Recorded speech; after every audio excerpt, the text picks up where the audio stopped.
شروع کر لیں۔ بسم اللہ الرحمن الرحیم۔ جی مولانا صاحب بہت شکریہ آپ کا وقت ہمیں دینے کا۔ یہ سوالات ہیں کافی سارے، انشاءاللہ لوگوں کو فائدہ ہوگا بڑا اس کے جواب سے آپ سے سن کے۔ مولانا صاحب پہلا سوال ہے کہ حضرت عیسیٰ علیہ السلام کے بارے میں نا، ان کی واپسی کے بارے میں ہمارے ایک پروفیسر صاحب ہیں، وہ کہتے ہیں کہ حضرت عیسیٰ علیہ السلام کے واپس آنے کا ذکر قرآن میں کیوں نہیں ہے؟ اگر یہ اتنی امپورٹنٹ بات ہے، یقیناً اگر ایسا ہوتا تو قرآن میں ضرور اس کا ذکر ہونا چاہیے تھا۔ اور ساتھ وہ یہ بھی کہتے ہیں کہ عیسیٰ علیہ السلام جو ہیں وہ نبی ہیں، تو وہ کیوں ایک امتی بن کر آئیں گے، وہ اپنا درجہ کیوں کم کریں گے؟ اور اس کے ساتھ ساتھ وہ ان کا یہ بھی کہنا تھا کہ نا رسول اللہ صلی اللہ علیہ وسلم جب دین مکمل کر کے چلے گئے تو کیوں ہمیں ضرورت ہے حضرت عیسیٰ علیہ السلام کی کہ وہ واپس آئیں، حالانکہ رسول صلی اللہ علیہ وسلم تو نبیوں کے سردار ہیں۔ تو اس بارے میں آپ ذرا بتائیں کیا۔ عیسیٰ علیہ السلام کے بارے میں نا جو بات اصولی طور پر ذہن میں رکھنی چاہیے وہ یہ کہ وہ عام انسانوں کی طرح نہیں، ان کے بارے میں نا آدھی سے زیادہ دنیا جو کرسچن کا اعتقاد ہے کہ وہ خدا ہیں، خدا کے بیٹے ہیں، تثلیث کا تیسرا انہیں ثالوث مانتے ہیں، اور اس کے لیے بنیادیں ان کے پاس یہی ہیں کہ وہ بن باپ پیدا ہوئے، زندہ آسمان پر چڑھ گئے، انہوں نے جو معجزات دکھائے، کوڑیوں کو ٹھیک کرنا، مردوں کو زندہ کرنا، یہ ساری چیزیں جو ہے نا خدا کے کام ہیں۔ یہ تین جو بنیادیں ہیں نا، بن با ولادت، آسمان پر جانا، اور یہ معجزات، قرآن پاک جو اللہ کا آخری کلام ہے، شرک کی نفی کے لیے آیا، اس کا یہ کام تھا کہ وہ بجائے اس کے کہ خاموشی اختیار کرے، ان باتوں کی کھلی تردید کرے، اگر یہ باتیں بالکل بے اثر ہیں، مگر اس نے ان کی کھلی تردید نہیں کی، ماننا ہے کہ بن باپ پیدا ہو، تو یہ اللہ کی قدرت کا ایک ظہور ہے، اس سے خدا نہیں بن جاتا آدمی، اور حوالہ دیا کہ آدم علیہ السلام بھی بن باپ ماں پیدا ہوئے تھے، وہ خدا ہو گئے، اور یہ جو ہے نا کہ آسمان پر چڑھ جانا یہ بھی کوئی بات نہیں، اللہ تعالیٰ نے ان کی حفاظت کے لیے اگر یہ طریقہ اختیار کیا اور آسمان پر انہیں لے گیا تو اس سے بھی کوئی آدمی خدا نہیں بنتا، خاص کر کے یہ کرسچین اور یہودی لوگ جو ہیں ان کے لیے تو مثال ہے کہ وہ یہ بھی مانتے ہیں کہ ہنوک نبی جو ہے نا ادریس، یہ بھی زندہ اٹھائے گئے اور وہ آسمان پر ہے، یہ بائبل میں تورات میں بھی تھا اور انجیل میں بھی ہے کہ ہنوک بھی ابھی تک زندہ ہے، اس لیے یہ بھی کوئی ایسی چیز نہیں کہ جس میں آپ بے نظیر اور کوئی مثال نہ ہو، ایک دوسرا انسان بھی آسمانوں پر ان کے عقیدہ میں، تو یہ بھی خدا بننے کی دلیل نہیں۔ اور یہ معجزات جہاں وہاں اللہ تعالیٰ باذن اللہ کیا کر کہ اگر وہ مردہ زندہ کر دے تو اللہ کے حکم سے ایسا ہوتا تھا، اللہ جو چاہے، تو اسی طرح جو واپس آنا اس کے بارے میں سمجھیں کہ یہ وہ ہے نا کہ اللہ تعالیٰ اس بات میں ذکر کرے کہ وہ آئیں گے، یہ بھی دو آیتیں ہیں جن سے علماء نے سمجھا، صحابہ کرام سے لے کر سب نے سمجھا، وَإِن مِّنْ أَهْلِ الْكِتَابِ إِلَّا لِيُؤْمِنَنَّ بِهِ قَبْلَ مَوْتِهِ، کہ مسیح کے مرنے سے پہلے اہل کتاب میں سے کوئی ایسا نہیں رہ جائے گا جو ایمان نہ لائے، ان کی موت اس وقت ہوگی جب یہ سب ایمان لے آئیں گے، اور یہی حدیث میں آتا کہ جب عیسیٰ علیہ السلام دوبارہ آئیں گے تو یہود و نصارہ جو ہے نا یہ سارے کے سارے پھر ایمان لے آئیں گے اور ملت واحدہ اسلام ہی ہوگا۔ اور دوسری آیت سورہ زخرف میں وَإِنَّهُ لَعِلْمٌ لِلسَّاعَةِ کہ وہ قیامت کی نشانی ہے مسیح، یہاں یہ ابن عباس ابو ہریرہ کہتے ہیں اللہ کی قسم یہ ان کے نزول کی بات ہے کہ وہ آئیں گے دوبارہ تو قیامت سر پر کھڑی ہوگی، پتہ چلے گا کہ اب تھوڑا وقت رہ گیا۔ یہ دو آیتیں جو ہیں ان سے صحابہ کرام رضوان اللہ علیہم اجمعین کے دور سے ہی نا لوگوں نے سمجھا کہ وہ دوبارہ آئیں گے، اور عیسائی لوگوں کا عقیدہ جس بارے میں ہے کہ وہ زندہ اور دوبارہ آئیں گے، زمین پر ان کی حکومت ہوگی، اس غلط عقیدے کو اگر یہ غلط تھا تو قرآن کا کام تھا رد کرتا، اگر وہ خاموش بھی رہتا نا تو یہ تائید ہی ہو جاتی کہ ایک عقیدہ ساری دنیا میں پھیلا ہوا ہے، عیسائیوں کا یہ عقیدہ ہے، ہاں اچھا اس لیے اس کا رد نہ کرنا ہی بہت بڑی دلیل ہے، اتنے غلط عقیدے کو جس نے شرک میں دنیا کو پھنسا کیوں نہیں رد کیا؟ حالانکہ میں نے کہا دوسری طرف دو آیتیں ہیں جن سے صحابہ کرام اور امت کے نیک لوگوں نے سب نے سمجھا کہ دوبارہ وہ آئیں، مگر عیسائیوں کا ان کے نزول کے بارے میں یہ عقیدہ کہ ان کا آنا جو ہے نا وہ قیامت ہوگی، کہ وہ آئیں گے، مردے اس وقت سارے زندہ ہو جائیں گے، وہ عدالت کریں گے، مالک یوم الدین اللہ تعالیٰ نہیں ہوگا، اللہ نے بیٹے کو اختیار دیا، وہ جنت دوزخ کے فیصلے کرے گا، ان کا یہ سمجھنا ہے۔ ہم سمجھیں کہ نہیں یہ جو اللہ کا کام ہے وہ قیامت سے پہلے آئیں گے، اور یہ جو غلط ملتے ہیں ان کا خاتمہ ہوگا، صحیح اسلام دنیا میں پھیل جائے گا، اور جو وعدہ یظہر الدین کلہ، یہ سارے مفسر عالم پھر مانتے ہیں کہ کامل طور پر اس دور میں پورا ہوگا۔ حضور کے زمانے میں عرب میں اور ارد گرد تھوڑے علاقوں میں، مگر اب بھی کفر بہت باقی ہے. اس وقت تو پھر سب ملتیں ختم ہو جائیں گی، صرف اسلام ہی ہوگا. اور یہ وعدہ کہ اللہ تعالیٰ اپنے نبی کے دین کو سب دینوں پر غالب کرے گی، یہ اس وقت جب مہدی اور عیسیٰ علیہ السلام ظاہر ہوں گے نا، پوری طرح یہ ہو جائے گا. اچھا، اس بات کا کیا جواب ہے کہ رسول اللہ صلی اللہ علیہ وسلم تو دین مکمل کر گئے، اب عیسیٰ علیہ السلام کی کیا ضرورت پڑی ہمیں؟ ہاں بس اب یہ سوالوں کے ٹکڑے کرتے جائیں نا.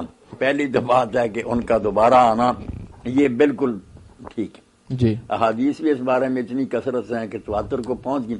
ٹھیک. اس پر علامہ المانی صاحب نے ایک پورا رسالہ الگ دیکھ لیا کہ تھوڑی بہت روایتیں ہیں، اس میں بھی کوئی شک کر سکتا ہے. اتنی زیادہ تعداد میں اور پوری دنیا میں پھیلے ہوئے مسلمانوں میں کہ وہ دوبارہ آئیں گے، اور ڈیٹیل سے پھر کہاں آئیں گے، کہاں دجال کو قتل کریں گے، لمبا چوڑا قصہ مسیح دجال. باقی یہ کہ دین مکمل ہو گیا.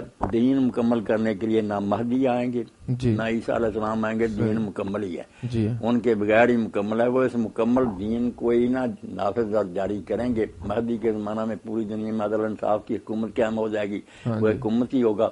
اور عیسیٰ علیہ السلام بھی آئیں گے تو ان کے پیچھے ہی نماز پڑھیں گے، اس لحاظ سے کہ لوگوں کو یہ شبہ ہی نہ ہو کہ شاید پہلی پوزیشن میں ہی آ گئے، حضور کا دین منسوخ ہو گیا. نہیں، مہدی کہیں گے بھی یار اللہ آگے آئیں نماز پڑھائیں، کہیں نہیں اللہ نے اسی امت کو یہ بخشی ہے میں پیچھے پڑھوں.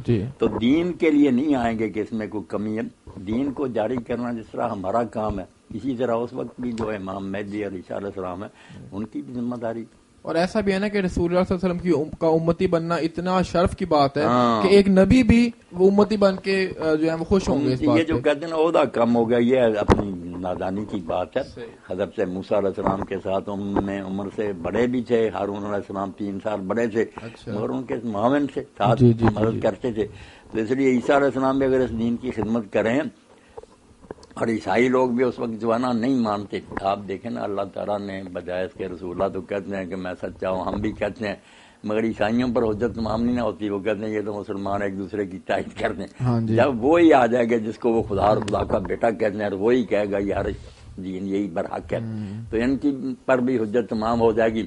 تو ایمان لے آئیں گے سارے، جو نہیں لائیں گے وہ قتل ہو جائیں گے. اچھا، حجت تمام ہو جائے گی مولانا صاحب. اب اس میں یہ سوال پیدا ہوتا ہے نا کہ حضرت عیسیٰ علیہ السلام کو انہوں نے اترتے ہوئے دیکھ لیا آسمان سے، اب ایمان لا کر وہ کون سا کمال کریں گے؟ اتنی واضح نشانی دیکھ کر تو واضح نشانی کوئی نہیں. آپ دیکھ لیں نا یہ راکٹ جو بنے غبارے وغیرہ اب سارے لوگ اترتے ہیں چڑھتے ہیں، یہ تو عام ہو گئی یہ بات ہے. عام انسان بھی خلا میں جاتے ہیں اترتے ہیں، تو ان کو بھی اگر دیکھ لیں گے تو یہ کوئی ایسی بات نہیں ہوگی جو غیب کے پردے. لیکن یہ نا پھر جو پہلے عیسائی مر گئے پھر ان کا کیا قصور تھا کہ انہیں تو نظر نہیں آئے تو وہ عیسائیوں کے مر گئے؟ اس طرح تو ہر چیز پر ہم سوال کر سکتے ہیں کہ فلاں وقت اللہ نے پیغمبر کیوں بھیجا، اس سے پہلے کیوں نہیں بھیجا. جو مر گئے اللہ تعالیٰ عادل اور رحیم ہے.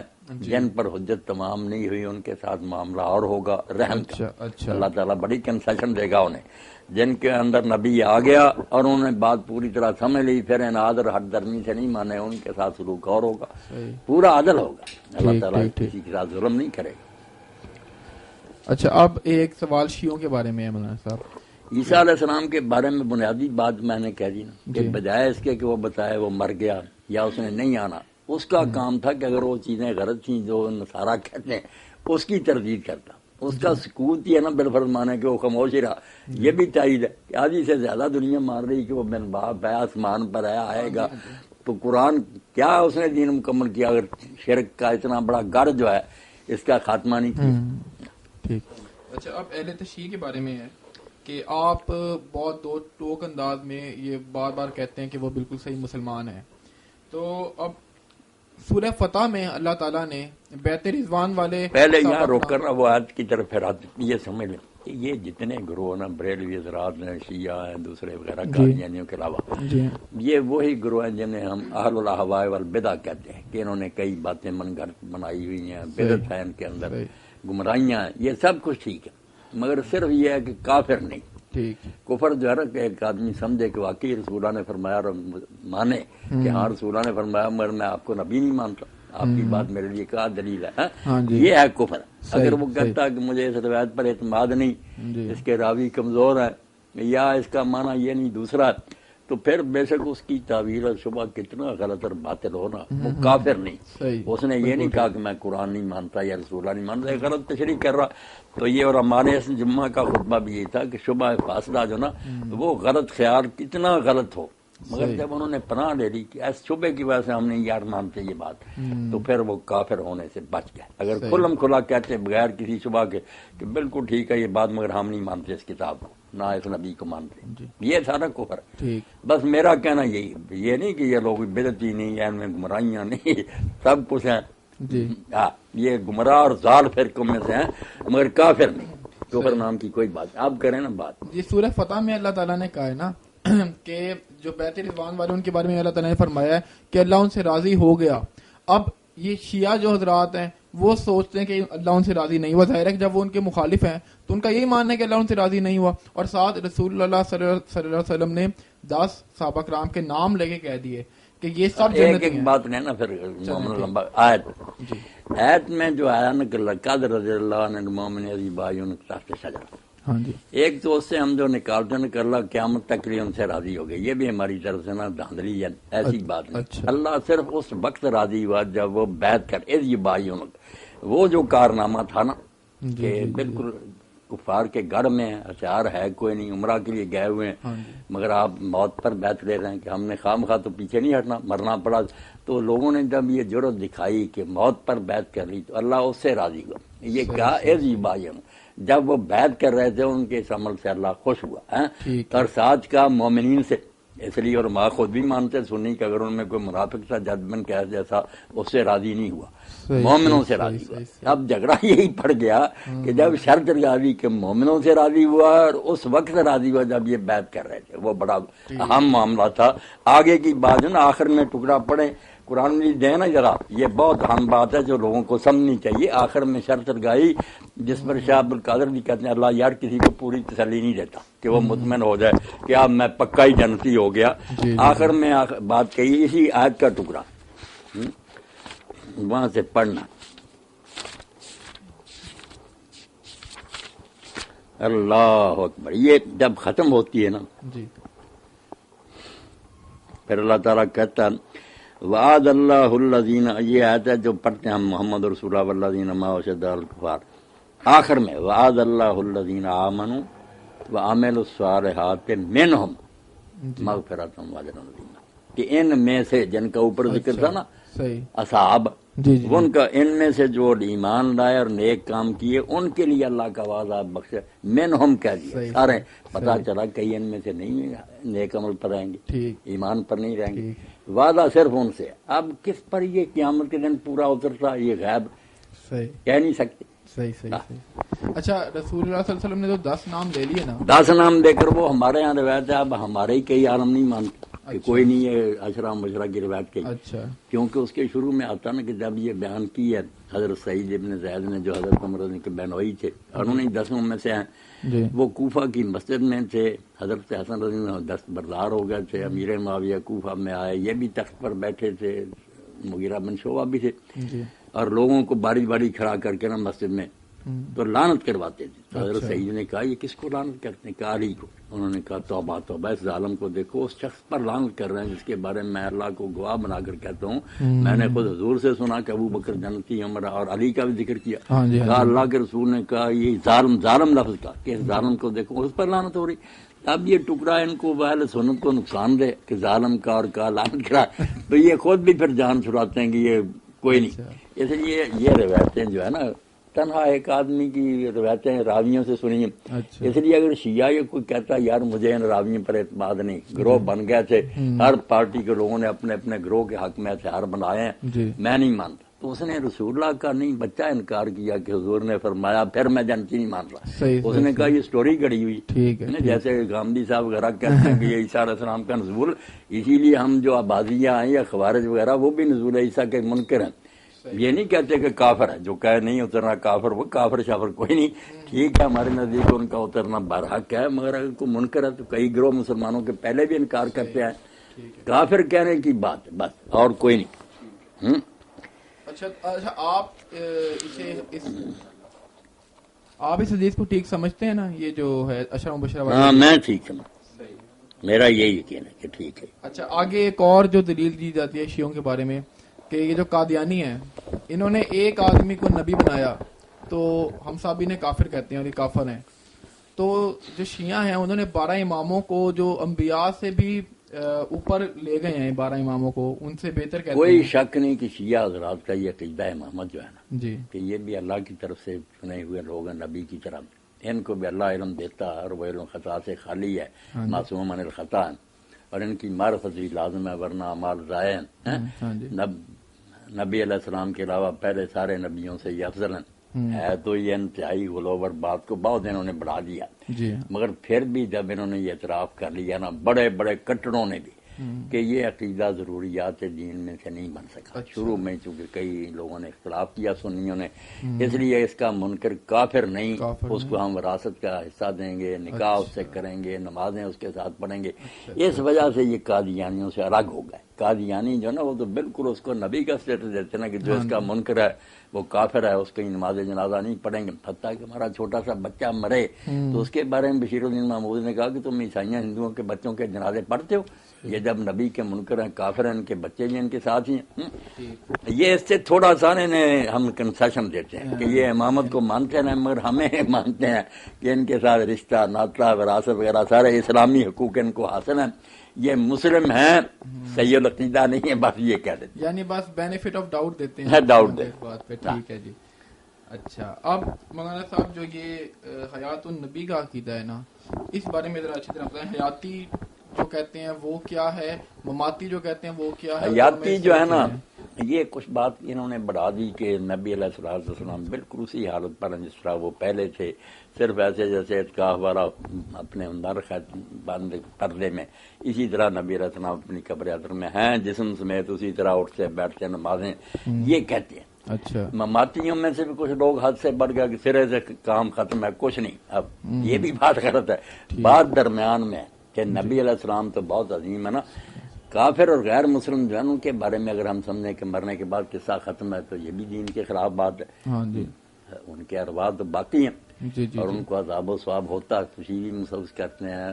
اللہ تعالیٰ جہنم کے بارے میں کہتا ہے نا، فرعون اس کے ساتھیوں النار یعرضون علیہا غدوا وعشیا، کہ صبح و شام وہ جہنم کے آگے سے گزارے جاتے ہیں، و یوم القیامت اس دن وہ کہا جائے کہ داخل ہو جاؤ اشد العذاب، اس دن تو سچ مجھ اندر ہی چلے جائیں گے، اب دکھایا جاتا ہے صبح و شام۔ اس لیے یہ عذاب و ثواب قبر ہیں ہی، کچھ لوگ تو ہوتا نا، مگر وہ نہ تو اس دنیا کی زندگی کی طرح کہ جسم اس کے ساتھ ہے، جسم میں تو روحیں اسی وقت داخل ہوں گی جب قیامت آئے گی، دوبارہ روحیں لوٹا دی جائیں گی، اٹھ کر لوگ کھڑے ہو جائیں گے۔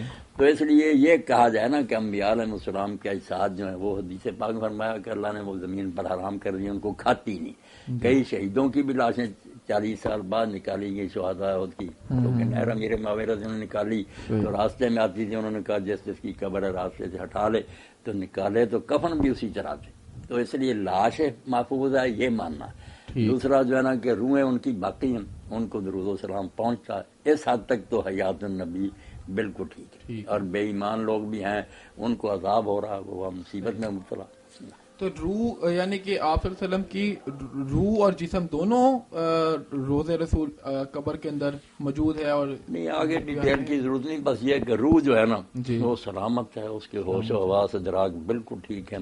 اللہ کے فرشتے جو ہم سلام کہتے ہیں وہ آپ تک پہنچاتے ہیں۔ آپ نے کہا میں اس کا جواب بھی دوں گا قیامت تک جو مجھ پر سلام کہے گا، جتنا فرمایا ٹھیک۔ جسم ویسے محفوظ ہے مگر ان میں کہنا کہ جسم میں جان ہے اور اٹھ کر بیٹھتے ہیں، یہ نہیں۔ روحیں جو ہے نا ٹھیک ہے، اب روح بذات خود جو ہم سمجھیں کہ وہ بس کوئی پتہ نہیں کیا چیز ہے، گیس ایسی نہیں۔ روح ہر انسان کی جو علماء نے تحقیق کی نا، لوگوں نے مشاہدہ کیا، قریشی صاحب کی میری روح بالکل اس کا یہی سراپا، یہی حلیہ ہوگا، وہ ملیں گی نا روحیں پہچاننے میں ذرا تو وہ ایک اندر چھپی ہوئی کاپی جو بالکل نور کا پتلا ہے مگر شکل صورت اس کی بالکل داڑھی ہاتھ پاؤں بالکل اسی طرح کے ہیں، وہ اندر ہے، جس میں سے یہ پنجرے میں سے ہونا آزاد ہو جاتا پرندہ، ہوتی بالکل اس کی شکل صورت وہی ہے، سنتا ہے، ہوش آواز ہوتے ہیں۔ اچھا، یہ جو عقیدہ ہے یہ صحیح عقیدہ اس حیات النبی کے بارے میں رکھنا یہ کتنا ضروری ہے؟ نہیں ضروری کوئی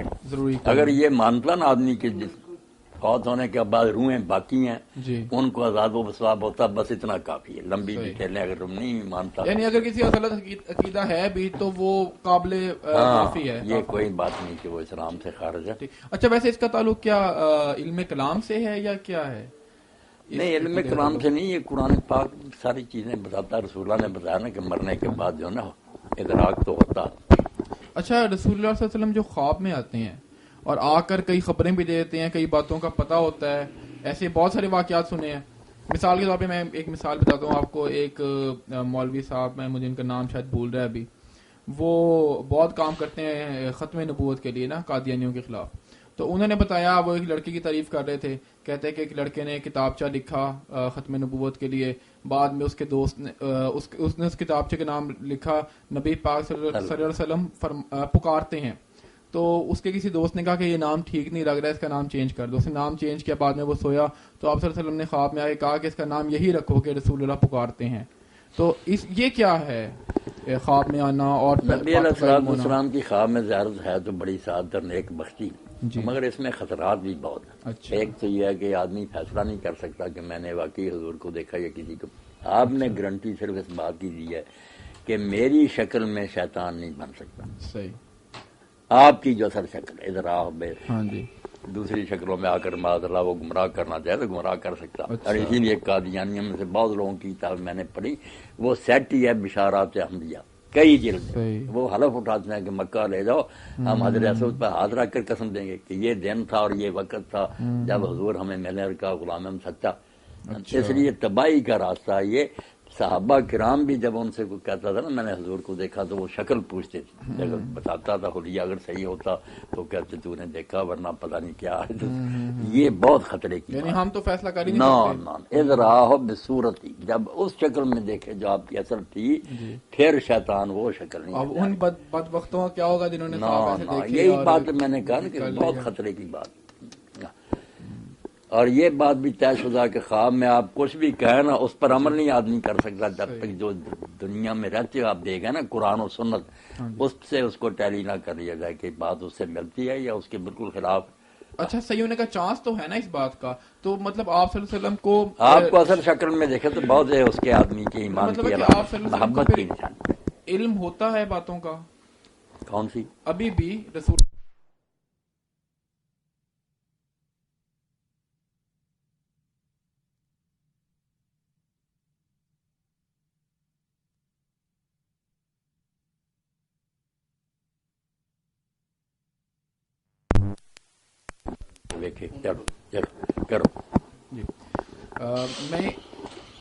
میرا مطلب کہنے کا یہ ہے کہ ابھی بھی جو خواب دیکھتے ہیں وہ بتاتے ہیں کہ ہم نے فلاں کام کیا، رسول اللہ صلی اللہ علیہ وسلم نے آ کے اس کا مشورہ دیا کہ یوں کر لو. اس کا مطلب ہے کہ اس میں درست ہونے کا چانس بھی موجود ہے.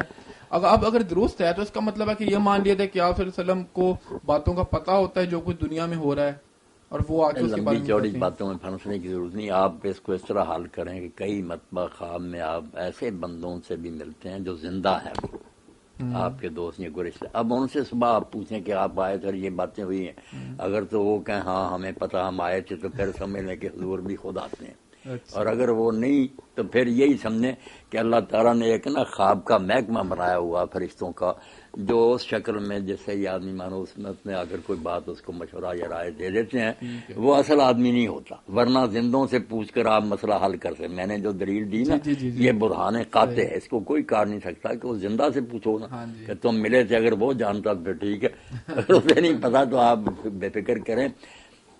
ٹھیک ہے. اچھا، قرآن پاک کی کافی ساری آیات ایسی ہیں کہ اللہ تعالیٰ عرش پر ہے، اللہ تعالیٰ کا جو تخت ہے وہ عرش کے اوپر ہے.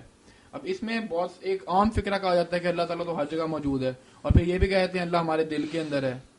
اور یہ بات میں نے خود نہیں پڑھا لیکن میں نے سنا ہے کہ مولانا مودودی نے بھی ان آیات پر تعویل کی ہے جو اللہ تعالیٰ کے عرش پر ہونے پر ہے. تو اس پہ کیا تعویل تو سارے لوگوں کو کرنی پڑتی ہے. جہاں آ جاتا نا کہ اللہ تمہارے ساتھ ہے، جب تم 3 ہوتے وہ چوتھا ہوتا 5 چھوٹا عید ہے نا قرآن واہ ماک وہ ہوتا تمہارے ساتھ. اب یہ جو ہے نا ہمارے سلفی حضرات یہ کہہ دیتے ہیں کہ فلاں بزرگ نے اس کی تعویل کیا کہ علم کے ساتھ وہ تمہارے ساتھ. انہوں نے بھی علم کے ساتھ اپنی طرف سے بڑھا دیا، وہاں تو وہ کہ وہ خود تمہارے ساتھ ہوتا. جیسے انہوں نے تعویل کر لی مولانا مودودی اور دوسرے لوگوں نے بھی تعویل کر لی کہ وہ عرش پر ہے کا مطلب یہ نہیں کہ وہاں محدود ہے. اچھا، وہ زبیر علی زئی صاحب ہیں، وہ کہتے ہیں کہ اللہ تعالیٰ کے عرش پہ ہونے کا اگر کوئی منکر ہو نا تو وہ تو پکا کافر ہو جاتا ہے. نہیں، عرش پر ہونے کا منکر کوئی نہیں، اس کا مطلب کرنے میں اختلاف ہے نا. آیت تو ٹھیک ہے کہ ثم استویٰ پھر عرش پر. اب استوا کا معنی کئی تو بیٹھا کر دیتے ہیں، ہمارے عام لوگ یہ بھی غلط ہے. اچھا. یہ کوئی نہیں بلند ہونا کہ عرش سے بھی بلند ہے, اس لیے عرش ہی پتہ نہیں کروڑوں دیگر نیچے اور اللہ اس سے بھی بہت پرے ہو. وہاں صرف یہ آتا ہے کہ وہ عرش سے بھی بلند ہے. مانا لفظ کا جو ہے نا استعلا ہے کہ عرش سے بھی اوپر ہے. اب وہ کتنا اوپر ہے یہ کوئی نہیں جو ہے نا کہ استقرا کہ وہ اوپر بیٹھ گیا, یہ غلط ترجمہ, یہ کوئی نہیں اس کا صحیح مانا. اچھا ایک سوال اب جو ہے نا اس کے بارے میں بات سمجھنے کی, جی ٹھیک ہے اللہ تعالیٰ کا عرش ہے اس پر وہ جس طرح بھی ہے بلند ہے, مگر جو غرض ہے نا اللہ تعالیٰ کے بیان کرنے کی وہ یہ نہیں کہ ہمیں یہ بتایا جائے کہ کوئی عرش ہے وہاں اللہ ہے. وہ صرف یہ ہے کہ اللہ تعالیٰ نے دنیا بنا کر اس کا انتظام دوسروں کے حوالے نہیں کیا. جو شرک کرنے والے لوگ کہتے ہیں نا بنایا اللہ نے ہے مگر چلا آپ دوسرے رہیں, اس نے ان کو دے دیا. اللہ نے اس کا رد کیا. جہاں جہاں یہ آتا ہے پہلے زمین و آسمان کا بنانا, پھر آتا کہ پھر وہ تخت پر بیٹھا. یہ اگر ترجمہ کر دیں تو تخت پر بیٹھا. تخت پر بیٹھنا برآمد تھی کہ بادشاہ کا تخت ہوتا تھا, اس پر بیٹھتا. جس کے پاس تخت ہوتا تھا وہ حکمران ہوتا تھا. اس لیے مراد یہ ہے کہ بنانے کے بعد اس کا انتظام اور اس کی جو ہے نا حکومت وہ بھی اس کے اپنے ہاتھ میں. اللہ لہ الخلق والامر, سن لو اسی نے دنیا بنائی ہے, اسی کا حکم چل رہا ہے. یعنی مقصد یہ ہے. اب زیادہ لمبی جیسے تخت کیسا ہے بیٹھا کیسے, یہ جیسے اللہ کا پتہ نہیں اس کا اور کیا پتہ چلے گا. اچھا یعنی ان آیات کی تشریح, ان آیات سے مراد یہ ہے کہ لوگوں کے ذہن میں بٹھایا جائے کہ اس دنیا کی حکومت اللہ کے اپنے ہاتھ میں. ان آیات کی تشریح میں اختلاف کی گنجائش موجود ہے. ہاں گنجائش پرانے وقتوں سے. صحیح ہے. اچھا بڑے بڑے نیک لوگوں نے تعویل کا راستہ بھی اختیار کیا. انہوں نے عربی زبان سے حوالے دیے کہ یہ دیکھ لو اقتدار کا یہ سمبل ہے, حکومت جس کے ہاتھ میں ہوتی کیا دیں اس کے تخت اس کے قبضہ میں. ہاں جی ہاں جی, دونوں گروہ ٹھیک ہی ٹھیک ہیں, مومن مومن. صحیح. اچھا کہتے ہیں اب یہ قرآن پاک میں ہے نا آیت کہ اللہ نے 6 دن میں زمین اور آسمان بنائے. بالکل 6 دن. اب 6 دن کا فیصلہ کرنے میں شروع سے رائے مختلف ہوگی کہ وہ 6 دن یہی ہیں جو کچھ لوگوں نے کہا اس وقت تو سورج چاند ہی نہیں تھے جس وقت یہ بات ہے, یہ دن کہاں تھے ہونے سے. اس نے کہا نہیں بعد میں تو آخر بنے نا جتنا ٹائم ان میں 6 دنوں میں وہ اس لحاظ سے 6 دن کہہ دیا گیا. کچھ نے کہا نہیں 1000 سال جو 50,000 سال اللہ نے کہا میرا دن وہ ہے, وہ دور کے معنی میں لے لیتے. نہیں اچھا میرا سوال اس میں یہ ہے کہ یہ شاید ایک انوکھا صحیح سوال ہے کر لیں پوچھا کہ اللہ تعالیٰ, اب مجھے اللہ تعالیٰ کو 6 دن کیا کہیں گے کہ لگ گئے؟ نہیں لگ گیا کہنا کفر ہے. کفر ہے نا. نہیں آپ دیکھیں 6 دن میں بنائے اس سے کیا مراد؟ یہ تو ہر معاملے میں آپ سوال کر سکتے ہیں کہ بیج کو درخت بنے میں اتنا عرصہ لگتا ہے, یہ اللہ تعالیٰ ایک دن میں کیوں نہیں درخت اس کو پورا بنا دیتا. بچہ جو ہے نا 9 مہینے میں وہ پیڑ میں ایک قطرہ جو ہے پھر انسان بنتا ہے. یہ تو ہر جگہ بحث چلتی رہے گی. ایک چھوٹا سا پتھر ہے اس کو ہیرا بننے میں سالوں لگ جاتے ہیں. تو کوئی بات نہیں, اللہ تعالیٰ نے اپنی حکمت اور بات ہے, قدرت اور بات. جی صحیح. قادر مطلق تو ہے کہ لمحے میں سب کچھ کر دے, مگر اس نے حکمت سے نا آپ ہی ضابطے بنائے کہ یہ چیز اتنے عرصہ میں تیار ہوگی. یہ ہر معاملے میں آپ دیکھ رہے کہ تدریج آہستہ آہستہ کوئی چیز کمال کو پہنچی. بس چلیں سوال تھوڑا عجیب سا تھا, بس میرے ذہن میں آ گیا. نہیں کر لیں میں نے موقع دینا آپ کو, آپ اتنی دور سے آئے کوئی بات نہیں. اچھا یہ توصیف الرحمان صاحب جو ہیں سعودی عرب والے, اللہ انہیں بھی خوش رکھے, مہربانی فرمائے. وہ انہوں نے ایک بڑی لمبی چوڑی تقریر کی مولانا مودودی کے خلاف, اور وہ کہتے ہیں کہ مولانا مودودی جو ہے نا وہ احادیث پر عقلی اعتراضات کرتے ہیں. انہوں نے کچھ مثالیں پیش کی جن میں مودودی صاحب یہ لکھتے ہیں کہ یہ حدیث کی سند بالکل ٹھیک ہے, اس میں جو سند میں کوئی اختلاف نہیں, کوئی مسئلہ نہیں, لیکن لگتا ہے کہ یہ حدیث ٹھیک نہیں ہوگی. تو اس کا آپ کیونکہ مودودی صاحب کے بڑے فین ہیں, مودودی صاحب کا میں مدعا ہوں, توصیف الرحمان صاحب کے سب دین کے خادموں کا میں خادم, مگر یہ سمجھنا چاہیے کہ یہ پہلے بھی بڑے بڑے علماء جو ہے نا لکھ کے آتے کہ اگر کوئی حدیث جو ہے نا قرآن سے ٹکراتی ہو یا عقل عامہ کے خلاف ہو یا وہ ایسے مشاہدے کے خلاف ہو تو باطل ہی باطل ہے. اس کی سند کو کیا دیکھیں. ایک سند ہے نا اس روایت کی, اس پر ابن قیم لکھتے ہیں کہ اگر آسمان کے سورج جیسی بھی ہوتی کہ جس نے عشق کیا مگر پاک دامن مرا اسی عالم میں تو شہید ہے. اب کچھ لوگ اس کو بھی کہتے ہیں صحیح, مگر وہ ابن قیم کہتے ہیں یار یہ آسمان کے سورج جیسا بھی ہوتی سند تو ماننے کی بات ہے کہ حضور عشق کی باتیں کہتے ہیں, آپ کی زبان سے تو عشق کبھی نکلا ہی نہیں, انہوں نے ڈال کی. تو یہ کوئی عجیب بات نہیں کہ ایک بات جو بالکل شان نبوت کے خلاف نظر آئے اس کو رد کر دیا جائے عقل کی وجہ سے. عقل صحیح جو ہے یہ نہیں کہ ہر آدمی کا مجھے سمجھ نہیں آتی میں رد کر دوں, پوری طرح دنیا کا عقل مند کہ یار یہ سیٹ نہیں ہوتی بات, تو پھر ماننا ہی پڑے گا کہ نبی علیہ السلام ایسی بات نہیں کہہ سکتے. اچھا ایک حدیث یہ بھی ہے, سند تو یہ ہے نا کہ راوی ٹھیک ہے مگر راویوں کو غلط فہمی بھی ہو سکتی. اب ایک پورا رسالہ جو پڑھنا چاہیے سیرت عائشہ رضی اللہ تعالیٰ عنہ کے ساتھ سید سلیمان ندوی رحمۃ اللہ نے لگا دیا علامہ زرکشی کا، بہت پیارا وہ چیپٹر وائز ہے کہ اما عائشہ نے جو صحابہ کی غلطیاں درست کی نا، کہا کہ اللہ اس پر رحم کرے، حضور نے بات اس رنگ میں کی تھی، اب وہ سندیں صحیح ہیں، صحابی بھی سچا، مگر بات جو ہے نا ہو گئی اور طرح پہنچانے میں، جیسے وہ کہتی ہیں کہ حضرت عمر رضی اللہ عنہ ان کے بیٹے کہتے ہیں کہ میت جو ہے نا اس کو عذاب ہوتا گھر والوں کے رونے سے، تو انہوں نے کہا قرآن کہتا ہے کوئی کسی کا بوجھ نہیں اٹھائے گا، اس لیے گھر والے روتے ہیں تو وہ بھگتے پھریں گے، میت کو عذاب کیوں ہوتا؟ تو لوگوں نے کہا پھر وہ جھوٹے، انہوں نے کہا توبہ توبہ، وہ اللہ ان دونوں پر رحم کرے، سچے ہیں۔ بات یہ تھی کہ یہودی عورت مر گئی تھی، اس کو اپنے عملوں کی وجہ سے عذاب ہو رہا تھا، یہ ادھر رو رہے تھے، تو حضور نے کہا یہ ادھر رو رہے ہیں اپنی مصیبت کو پھنسے ہوئے ہیں، وہ ادھر عذاب اس کو ہو رہا، یہ نہیں کہا تھا کہ ان کے رونے سے عذاب ہو رہا، یہ جو علت بنا لیا یہ ان کا فہم ہے، یہ غلطی۔ ایسی بہت حدیثیں ہیں، وہ پورا رسالہ پڑھنے والا کی جو استدراک کی اما عائشہ نے، تو سند صحیح ہونے سے یہ ضمانت نہیں ملتی کہ آدمی کو غلط فہمی نہیں ہوگی، یہ بات ادھر ادھر نہیں ہوگی، سچے سے سچے آدمی کو بھی مغالطہ لگ جاتا۔ حضرت صلی اللہ علیہ وسلم کی ایک یہ حدیث ہے نا کہ میں نے یہ پڑھا تھا اور مجھے ورڈنگ اس کی یاد نہیں، کچھ مفہوم اس کا ایسا تھا کہ چھوت کی سے کوئی بیماری نہیں لگتی، تو یہ حدیث سناتے تھے نا کہ لا ادوا، یہ متعدد بیماریاں کوئی چیز، تو یہ ہم دیکھتے ہیں آج کل ہوتی تو ہیں ایسی بیماریاں، اب اس کا یہی پھر سنایا گیا، شعب چشم ہو گیا، نزلہ ہو گیا، اس پر کہا کہ اس طرح ایک طرف تو یہ ہے، دوسری طرف یہ کہا آپ نے کہ کوڑی سے اس طرح دور بھاگو جس طرح نا آدمی کسی خوفناک چیز سے بھاگتا، تو کہتے ہیں اگر یہ ادوا نہیں تھا تو متعدد بیماریاں، تو یہ کیوں کہا کہ مجنون سے کوڑی سے دور بھاگو؟ پھر اس کا کیا، اس کا حل یہی کہتے ہیں کہ بعد میں پھر ابو ہریرہ چھوڑ گیا اس حدیث کو، چھوڑ دیا کہ مجھے غلط فہمی ہوئی ہے۔ یہ سارا وہ رسالہ جو ہے نا بہت اس کام میں مفید ہے، کہ سندیں ٹھیک ہیں، صحابی بیان کر رہے ہیں، انہوں نے بات نہیں صحیح طرح یاد رہی۔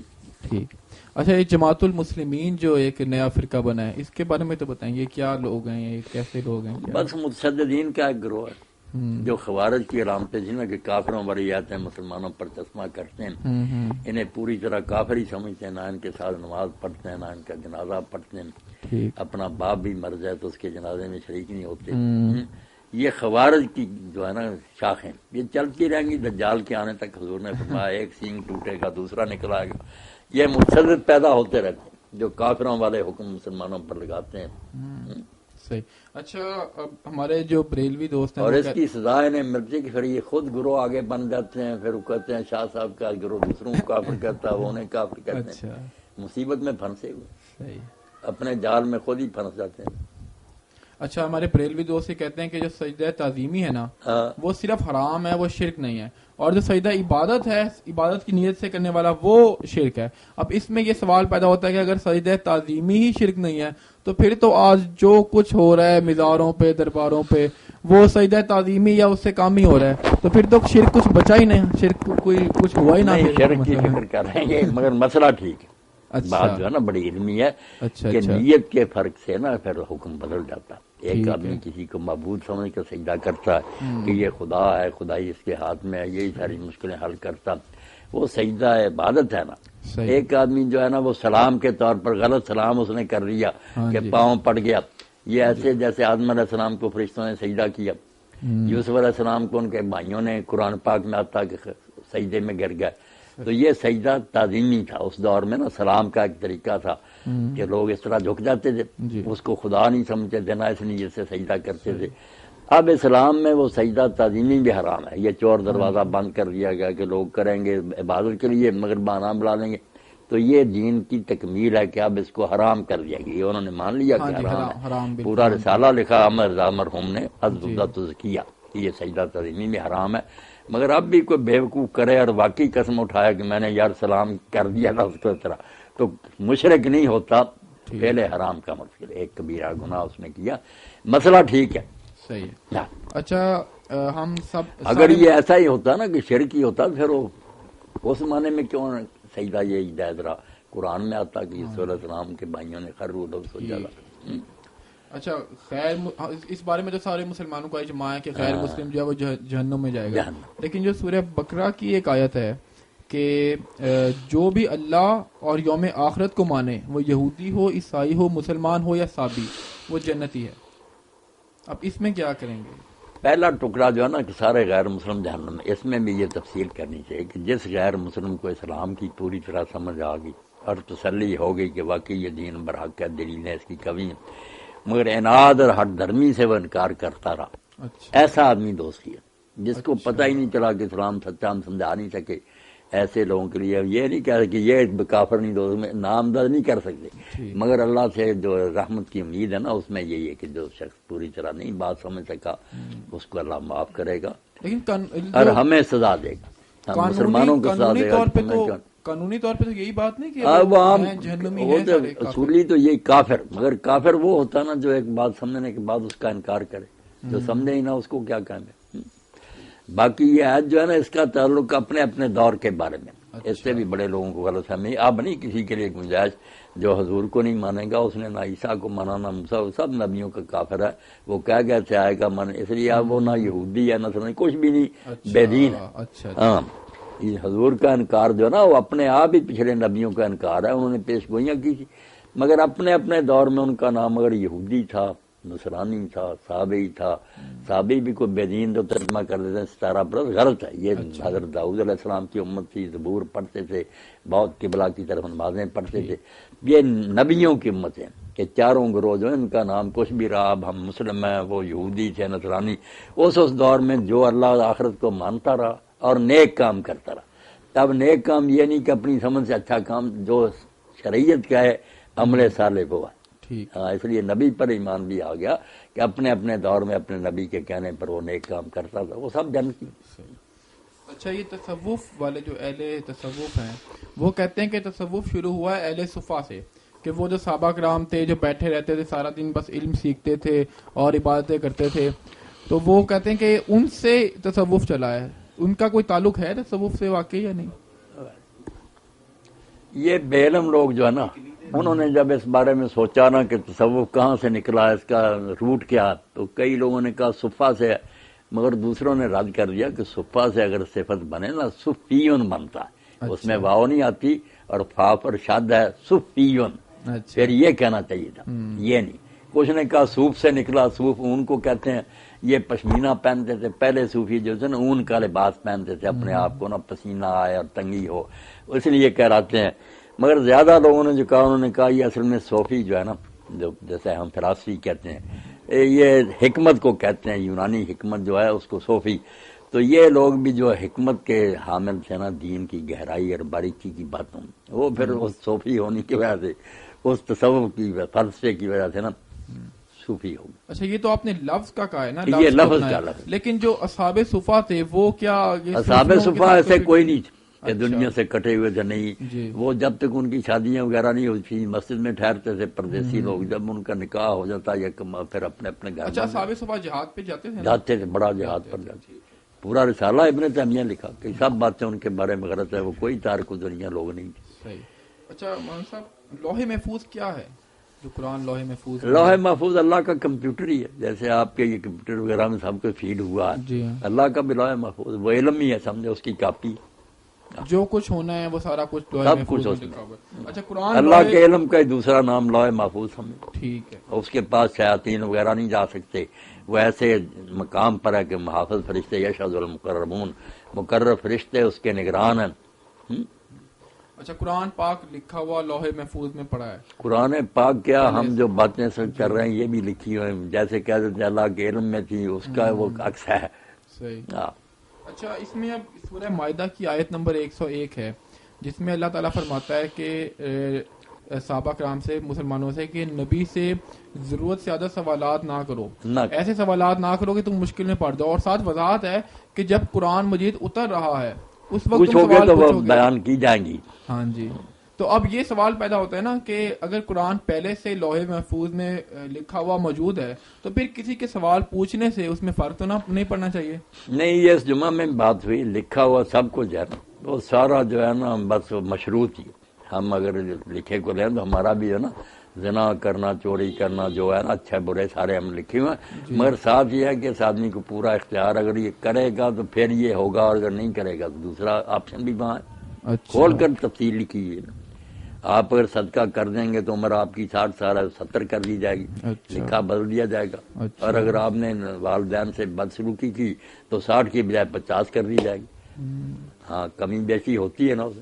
یعنی لوہے اللہ محفوظ کے والے علم میں کوئی کمی بیشی نہیں، مگر یہ گنجائش ہے کہ وہ علم کے مطابق جانتا کہ اگر یہ کام کرے گا تو ہم یہ کر دیں یعنی گے. اگر اللہ نے چاہا لوہے محفوظ والے قرآن میں ہاں چینجنگ کر دی. کہ اگر تم ایسا کرو گے تو پھر اللہ نے وہی یہی لکھا کہ میں اتار دوں گا.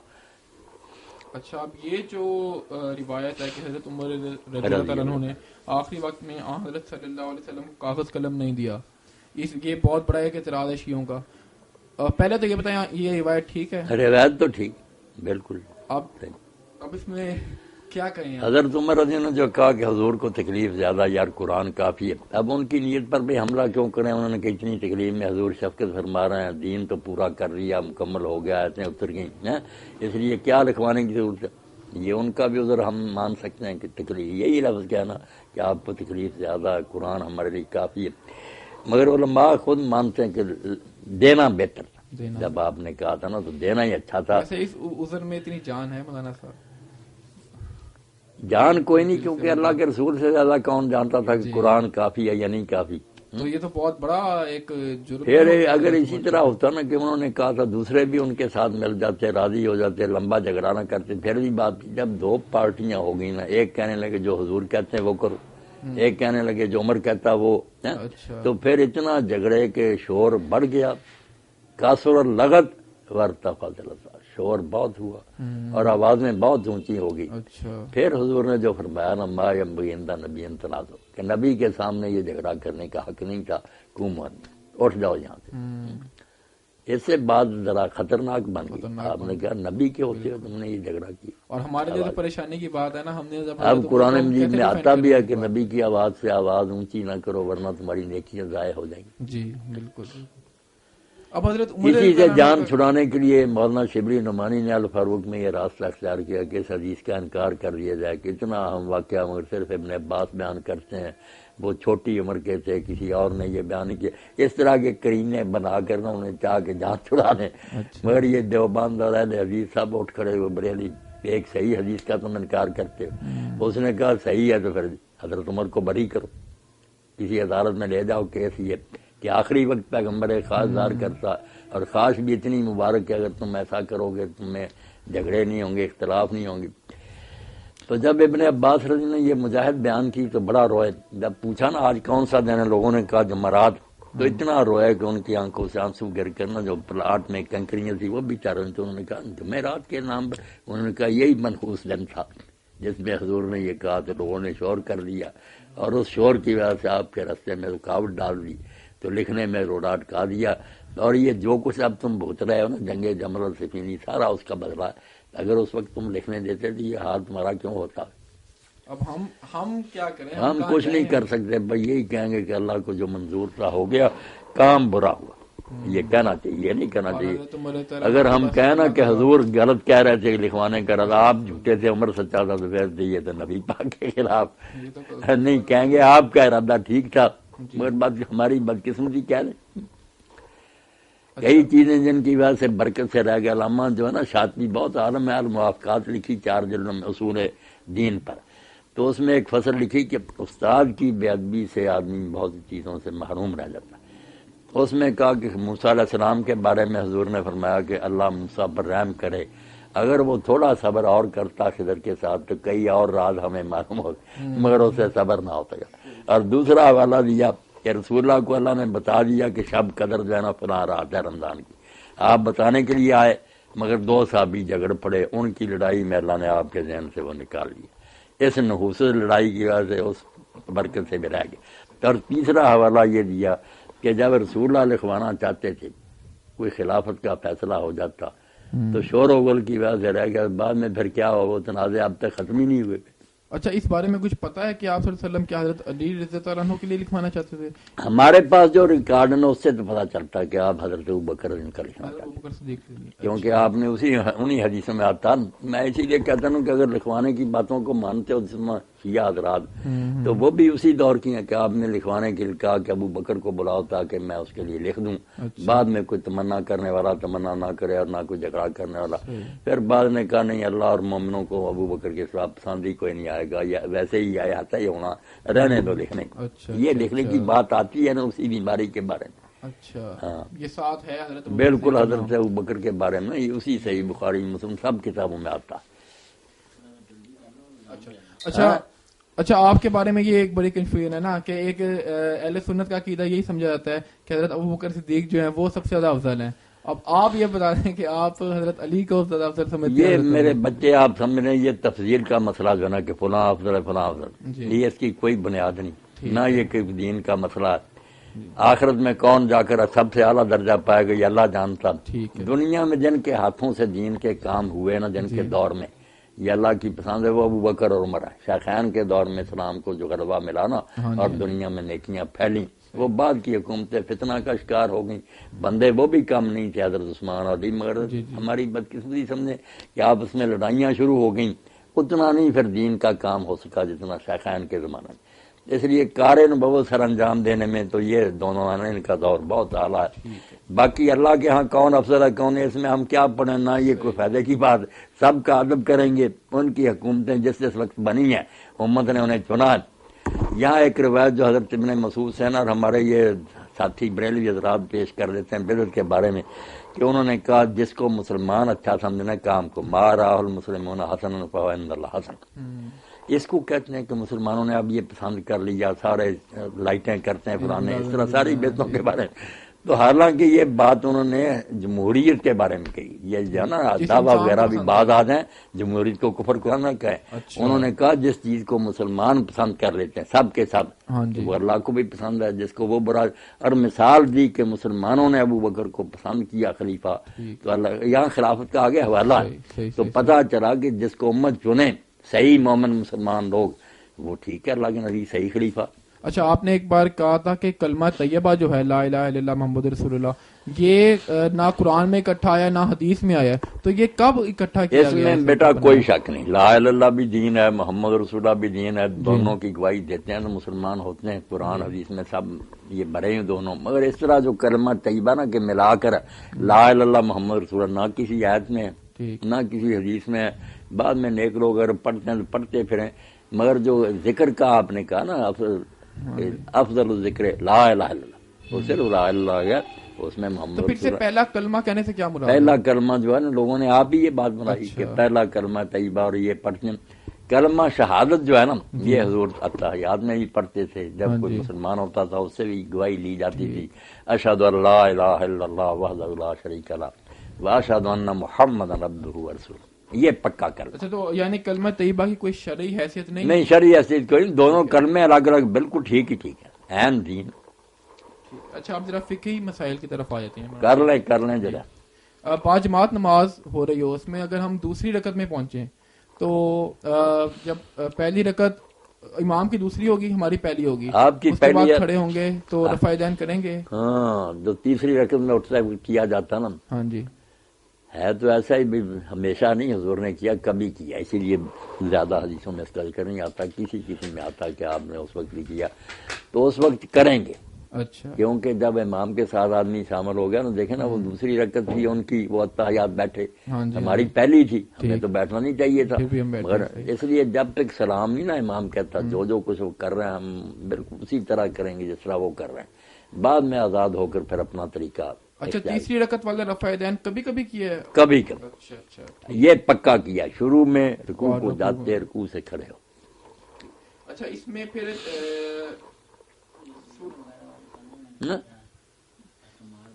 اچھا پرائز بانڈ اور انشورنس کے بارے میں نا آپ ذرا اپنا واضح موقف یہی ہے کہ یہ پرائز بانڈ یا بینکوں کے سود وغیرہ سب ناجائز ہیں. یہ انشورنس ٹھیک کیا آپ پیسے جمع کرائیں سارے وہاں قسطیں، اور پھر کوئی حادثہ پیش آ جائے تو تعاون کر دیں. تو یہ تکافل اجتماعی جو ہے نا، ایک دوسرے کو سہارا دینا. کہنے والے کہتے ہیں اس میں سود بھی ہے اور اس میں جوا نہیں. وہ سود وغیرہ اگر کرتے ہیں تو وہ تو ہر جگہ پھنس گیا نا، وہ لوگوں کا اپنا گناہ. یہ بذات خود بات ٹھیک ہے کہ لوگ مل کر اگر ایسے پیسے اکٹھے کرتے ہیں. جی، اچھا، حضرت علی رضی اللہ عنہ کی بیٹی کا نکاح حضرت عمر رضی اللہ عنہ سے ہوا تھا، یہ صحیح بات ہے؟ بالکل ہوا تھا، یہ ام کلثوم رضی اللہ تعالیٰ عنہ کا نکاح حضرت عمر سے ہوا، اس میں کوئی شک نہیں، واقعہ درست ہے، شیعہ سنی کتابیں بڑی آگے ہے نا، لوگوں کا اپنا اپنا رجحان کہ وہ زبردستی ہوئی، ظلم ہوا، فلاں، وہ جو جی چاہتے کو کہتا رہے، نکاح بذات خود ثابت۔ اچھا، قبر پر عمارت بنانے کو حرام کہا جاتا ہے، حرام ہے۔ تو اب روضہ رسول پہ پھر ہم کیا کہیں؟ روضہ رسول علیہ السلام پر کوئی نئی عمارت نہیں بنائی گئی، وہ آپ کا گھر تھا، گھر میں آپ دفن کیے گئے، اور اس کی حکمت بھی ام المؤمنین عائشہ رضی اللہ عنہا نے بیان کی کہ اگر یہ خطرہ نہ ہوتا کہ لوگ پوجیں گے تو آپ کی قبر بھی کھلے میدان میں بنتی، شرک سے بچاؤ کے لیے آپ کو گھر میں دفن کیا گیا، اور آپ نے دعا بھی کی کہ اللہ میری قبر کو بت نہ بنانا کہ پوجا جائے۔ اور جو روزہ بنایا گیا وہ روضہ جو بنایا گیا نا آپ کی قبر اور صاحبین کی، اسی طرح کچی روضہ جو آپ حضرت عائشہ کا حجرہ تھا وہ بھی تھا، بعد میں ایسا سب پتہ لگتا ہے تاریخوں سے کہ لوگوں نے آواز سنی گرنے کی، یقین نہیں کہ شاید وہ گر گیا حجرہ، کوئی اندر نہیں گیا، یہ کہتے ہیں نا قبروں تک جھوٹ بولتا، کوئی نہیں گیا۔ عمر بن عبدالعزیز نے جو 5 کونا بنا دی نا دیوار، اس کے بعد کوئی راستہ نہیں رکھا، اس لیے اندر کا کوئی پتہ نہیں، مگر مسجد جب بڑھائی گئی نا ولید کے زمانہ میں، ادھر ادھر اس کو بڑھا دیا، پھر یہ مکان بھی اندر آ گیا، اب اس کو پھر بے ادبی سے بچانے کے لیے کہ چھت پر اگر کوئی چڑھے تو وہاں ذرا نشان بنا دیا گیا کہ یہاں قبریں نیچے، تاکہ مہمان وغیرہ جو ہے نا پرہیز کریں۔ گنبد تو 8ویں صدی ہجری میں اوپر بنا۔ یہی بات تو پھر اولیاء کی قبروں کے لیے بھی نہیں، اولیاء کے لیے ایسی کوئی مصیبت نہیں کہ ان کو اس طرح کیا جائے، جب اللہ کے رسول نے کہہ دیا کہ میں نے منع کیا یبنى علی القبر، قبروں پر کچھ نہ بنایا جائے۔ اچھا، اب جہاد کے بارے میں آپ نے یہ کہا کہ جو جہاد جب مسلمان ملک پر قبضہ ہو جائے غیر مسلموں کا تو جہاد فرض عین بن جاتا ہے، تو اب جو ہم کروڑوں اربوں مسلمان جو خالی بیٹھے ہوئے جہاد کے بغیر، تو ہمارا کیا پھر ہوگا؟ یہ تو مجھے جیسے ہم نمازیں چھوڑے بیٹھے ہیں، دین سارا چھوڑے بیٹھے، یہ بھی سمجھے گناہ ہے، مسئلہ پکا کہ ہجوم ہو جائے نا، دشمن گھوسا ہے ہمارے علاقوں میں تو اس کا چھڑانا سارے مسلمانوں پر فرض ہو جاتا ہے۔ جو آگے جہاد ہے نا اقدامی کہ ہم دنیا میں دین کو غالب کریں، اس کا حق تو اس وقت ہے جب ہم اپنے علاقوں میں اسلام قائم کریں، پورا عدل و انصاف ہو، پھر لوگوں کو ہم دعوت دیں کہ یہ نظام یار تم بھی درآمد کرو، ہمارے زیر سایہ آ جاؤ۔ وہ بھی عقلمند ہوں گے تو خود شوق سے آئیں گے کہ ایسا نظام تو ہر جگہ ہونا چاہیے۔ جو اپنا دین تباہ کر کے بیٹھے اپنے گھروں میں، ان کو کیا حق ہے کہ دوسروں کے علاقے میں گھستے پھریں؟ علاقہ چھڑانے کے لیے الگ ہے، وہ ہے دفاعی کہ ہمارا علاقہ ہی انہوں نے چھین لیا۔ اچھا، مسئلہ اس میں یہ ہے نا کہ پھر لوگ کہتے ہیں کہ مولوی فتوے تو لگاتے ہیں جہاد کے، خود نہیں جاتے جہاد پہ، اس کا پھر کیا نہیں، اس کے لیے پھر جو ہے نا استطار طریقہ کہ کوئی ایک آدمی سربراہ ہو، اس کے تحت لوگ منظم ہوں، اسلحہ بھی اکٹھا کریں، وہ ساری شرطیں تو عقلی بھی ہیں اور دین میں بھی ہیں۔ یہ تو نہیں کہ خام خواہ ہر آدمی تنا اٹھ کھڑا ہو، مرتے جائے اور نتیجہ کچھ بھی نہ ہو، اس کے لیے کوئی پھر طریقہ سوچنا وہ تو ہونا چاہیے۔ اچھا، یہ جو اقدامی جہاد ہے اس پہ بہت اعتراض کیا جاتا ہے، اقدامی جہاد لازم ہے، غیر مسلموں کی طرف سے بڑا اعتراض ہوتا ہے، اور پھر بات یہ عقلاً بات اگر سوچیں کہ جب امریکہ قبضہ آتا ہے، لڑائی کرتا ہے افغانستان پہ قبضہ کرتا ہے، ہم اسے تو برا کہتے ہیں، اور خود ہماری یہی نہیں، اس کے لیے مظاہر یہ بات سمجھنی چاہیے، حق اور باطل کا فرق ہے۔ حق کو حق ہے کہ وہ دوسرے علاقوں میں بھی اپنی مداخلت کرے، باطل کو حق نہیں۔ حکومت ہے ہماری، وہاں ہم کسی جگہ کو ڈاکو قبضہ کر رہے ہیں تو یا ان کی جہاں بدامنی ہو تو جو جائز حکومت ہے اس کا حق ہے کہ وہاں وہ اقدام کرے، مگر ڈاکو یہ مطالبہ کریں کہ ہم اگر چاہتے ہیں دوسرے علاقوں میں گھسنا تو یہ حکومت روکتی ہے، آپ آتی ہے۔ بے حکومت جو ہے نا وہ قائم جائز حکومت ہے آئین کے مطابق۔ ہمیں پتہ ہے نا کہ ہم ٹھیک ہیں مسلمانوں کو، اب وہ تو تو ہم نے نہیں، وہ کرتے نا جو مرضی، ہم نے ان کے پیچھے حق کو نہیں ختم کر دینا، ہمارا دین برحق ہے، اس میں عدل ہے، انصاف ہے، ہم چاہیں گے کہ پوری دنیا میں زبردستی انہیں کلمہ نہیں پڑھائیں گے، یہی کہیں گے کہ ماتحت رہو، امن سے رہو، ہر طرح کی سہولتیں حاصل کرو، اپنے مذہب پر عمل کرو۔ اچھا، پھر مرتد کی سزا جو قتل ہے اس پہ بہت ہم یہ حق اور باطل کا فرق پہلے کریں، یہ علم سے جو کریں پہلے فیصلہ کر لیں، مگر جو حق ہوگا نا، حق کو یہ بالکل ہے یہ استحقاق کہ وہ برائی کو ختم کرنے کے لیے اقدام کرے۔ باطل اگر یہ اس کے بدلے میں مانگے کہ مجھے بھی حق دوں، یہ غلط بات، تم باطل تمہیں کیوں حق دیا جائے؟ اچھا، جو مرتد کی سزا قتل ہے اس پر بہت اسلام پر حملے ہوتے ہیں کہ یہ کیسا مذہب ہے، انہوں نے زبردستی مسلمان بنا کے رکھا ہوا ہے، اور یہ بھی ہم دیکھتے ہیں کہ جو لوگ نو مسلم تو آرام سے ہو جاتے ہیں، غیر مسلم ملکوں میں بھی لوگ مسلمان ہو جاتے ہیں، انہیں کوئی کچھ نہیں کہتا، لیکن کوئی غیر مسلم ہو جائے تو پھر وہ اسے ہم قتل کریں گے.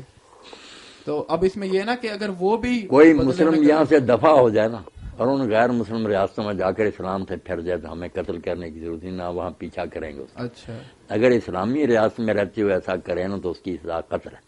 اس کی وجہ یہ ہے کہ اسلامی ریاست میں یہ قرآن حدیث جو ہے نا یہ مذہب نہیں ہوتا کہ ایک آدمی نے عقیدہ تبدیل کر لیا، یہ آئین ہوتا، اس میں عمل کرتا. ایسے یہ وہ کہے نا کہ میں اب اس کو نہیں مانتا تو سادہ لفظوں میں یہ سمجھیں کہ اس نے ملک کے آئین کے خلاف بغاوت کا اعلان کر لیا.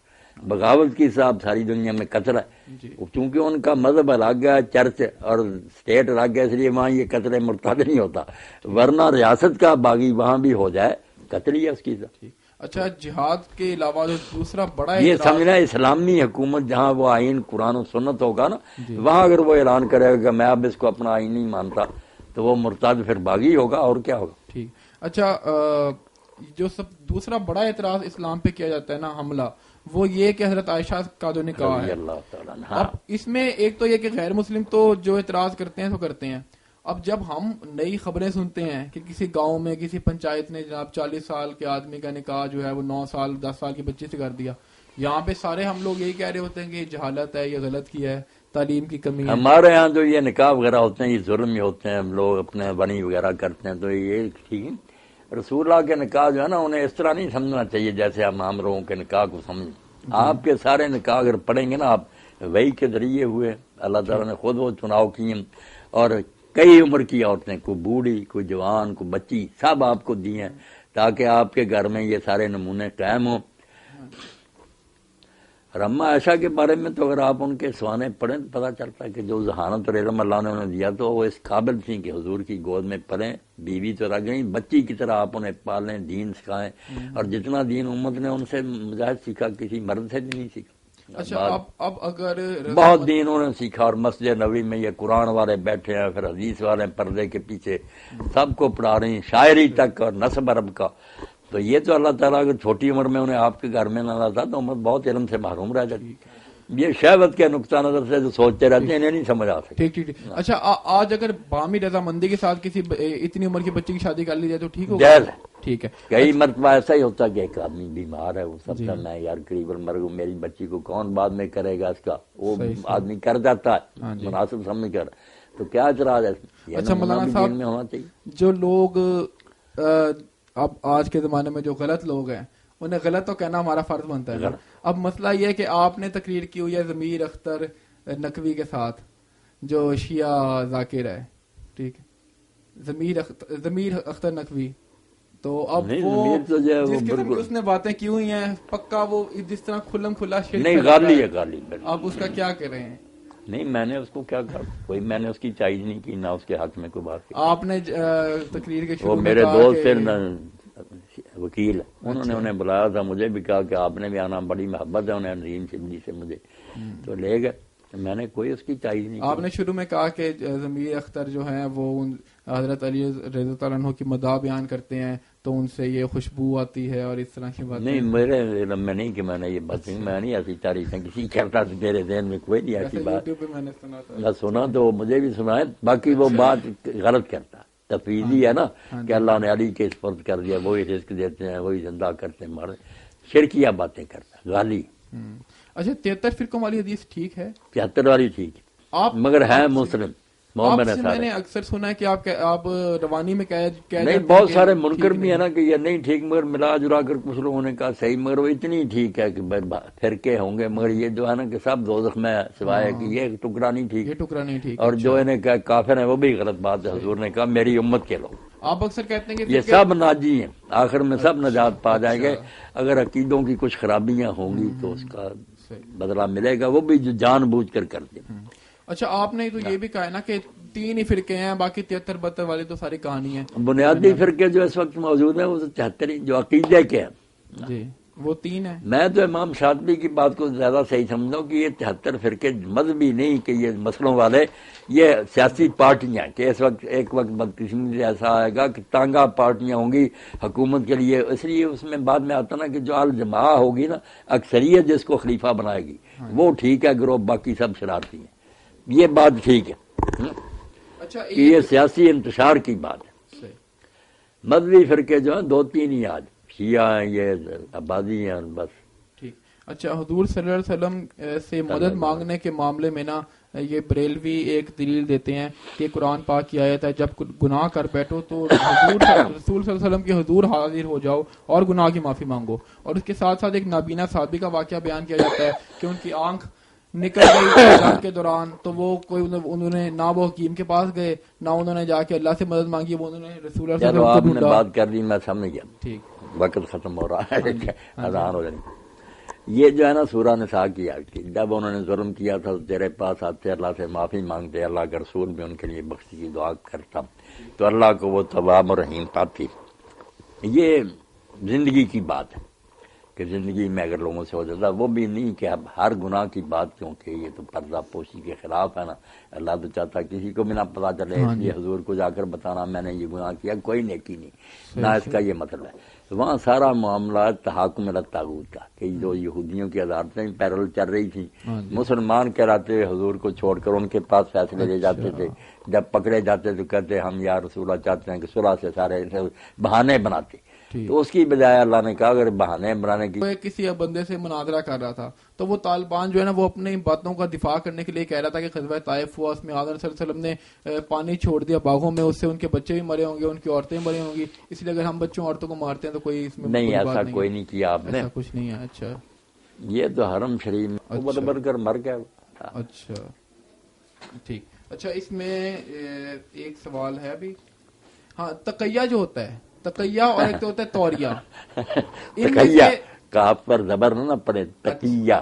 تقیہ تقیہ اور ایک توریہ ہوتا ہے. توریہ یہ کیا ہے، ان میں سے کیا صحیح ہے کیا غلط ہے؟ تقیہ ساری امت مانتی ہے کہ تقیہ کرنا چاہیے. اچھا. اور یہ امام حسن بصری کا لکھا ہے، امام بخاری نے کہ تقیہ جائزۃ الی یوم القیامہ، ایک قیامت تک بند نہیں ہوگا. اچھا. یہ تو مسلمانوں کو ایک بہت بچاؤ دے دیا گیا کہ اگر حالات ایسے ہیں کہ آپ مار کٹائی نہیں برداشت کر سکتے اور اس وقت کوئی بات کہہ دیں اپنے عقیدہ کے خلاف تو کوئی بات نہیں، مگر اس کو اتنا عام کر ہر وقت جھوٹ بولتے رہے، یہ تقیہ کوئی نہیں. تقیہ بچاؤ تھے نا، تقویٰ تھے کہ اگر کسی جگہ اپنی حفاظت کے لیے کرنا پڑے تو کر لو. اچھا، انہیں تو شیعوں سے ایسوسیٹ کیا جاتا ہے کہ نہیں، یہ سنی شیعہ دونوں میں، صرف اس کی حدود جو ہے نا کہ کہاں کرنا چاہیے گا وہ الگ بات.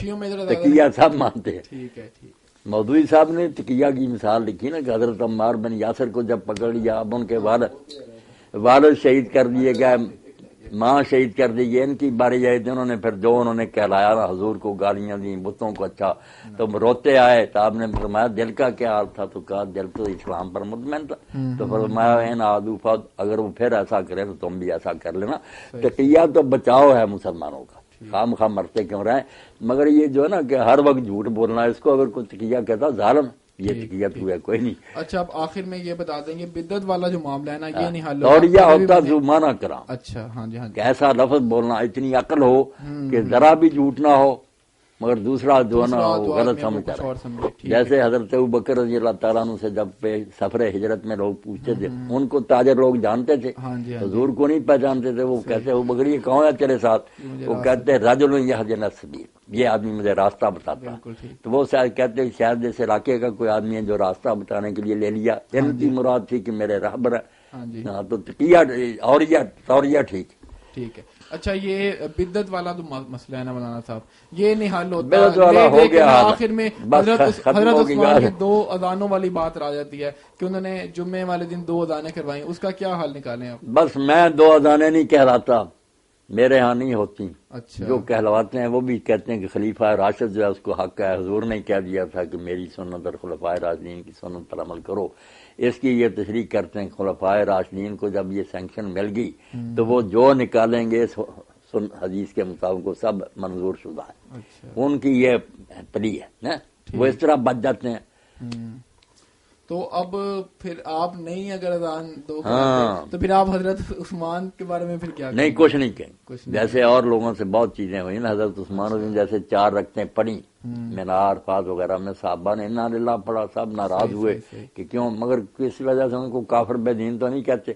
ایک کام نہیں ٹھیک مگر وہ بہرحال رہا. لیکن اس پہ تو کوئی اعتراض نہیں کیا صحابہ کرام نے 2 اذانوں پہ؟ تو نہیں، اس پر بھی بنا مرکات تھا کہ وہ کہتے تھے یہ بدعت ہی. اچھا کہتے تھے. چلیں ٹھیک ہے، بہت شکریہ، اللہ خیر ٹائم دیا.